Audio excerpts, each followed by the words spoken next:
Come here, buddy. Come on. Food. You want food?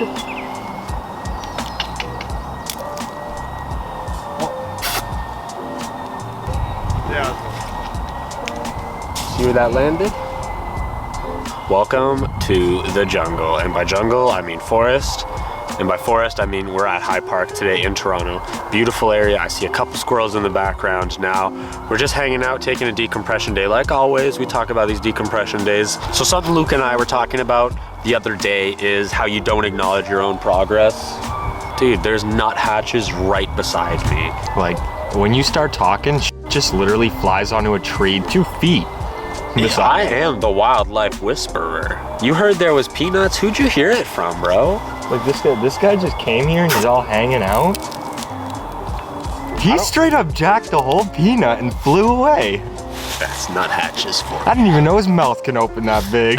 So this isn't just a walkthrough video in the forest. What else I wanted to talk about is progress. Acknowledging your progress as a photographer, as a wildlife photographer, as a person. There's so much you go throughout life without noticing. My brother and I talked about this the other day, how when you look back, you can see the differences you've made and the changes you've made in your work, in your life, in your schedule, as long as you are trying to make a difference actively. And it's just like my squirrel video. I'm gonna throw a link up here, how I talk about taking squirrel photos. Now I'm out on the field with my brother enjoying the day, but all that stuff I've talked about and how I've adapted my squirrel photos, I'm now gonna use when I'm out here. And if you're not making a difference or changing these goals, you can feel stagnant. And no one's gonna do that except for yourself.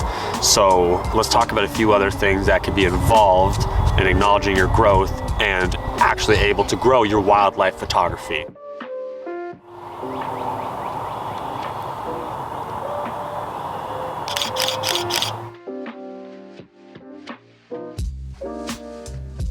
The second major thing that comes with acknowledging your improvements or the difference in how you're approaching things is make work for yourself. You know, this whole YouTube for me is a passion, a hobby, a love, but in doing so, when I'm making these videos, I'm always trying to figure out where I can take it, what I can do, the idea of it, and how to make it into a full-fledged project. And within that, it's kind of like schoolwork, you know? When you would go to school and get all these boring bungus projects, you know? Now the projects, man, the light is so harsh today. I apologize. Instead, doing YouTube, I try to do whatever I want. You know, I love the nature and I love the outdoors.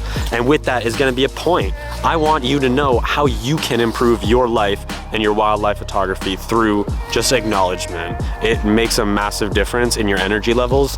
And I think you agree when I say, Luca, that, you know, living a healthier, better, more objective, goal-oriented life projects you into a more positive mindset.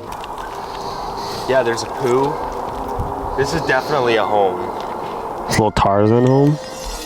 That's not a cherry blossom, right? Those are cherry blossoms. That is? Sorry, those are SQUIRREL.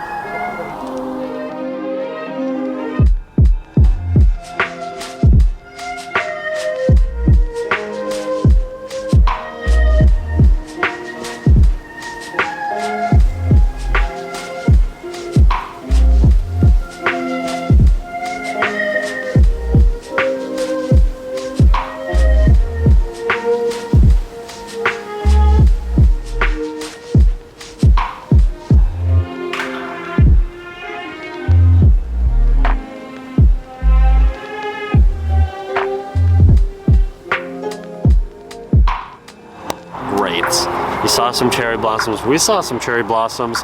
Today was a really great walk through High Park.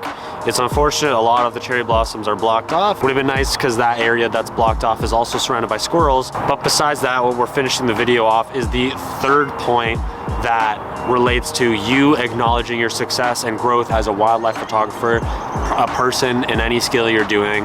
That has to do with upgrading your equipment.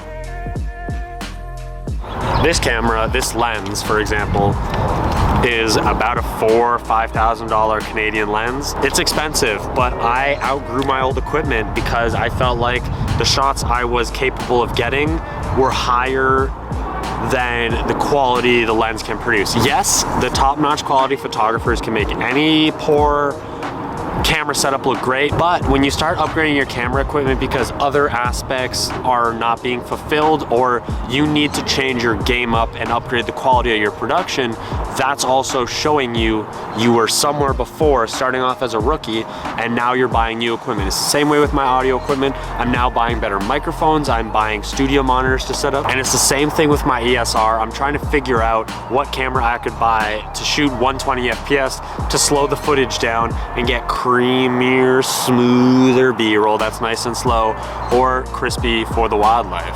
Those are the 3 things we went over. The 1 is improving your skills, changing how you do things. 2 is making work for yourself to do, doing work, projects that you love that will help you better your skills. And 3 is your camera equipment. If you're upgrading your equipment and you're thinking about things to do, how to higher the production quality of your work, you're obviously on a path to becoming better. And you just have to step back and see, where was I 2 years ago? Where was I a year from now?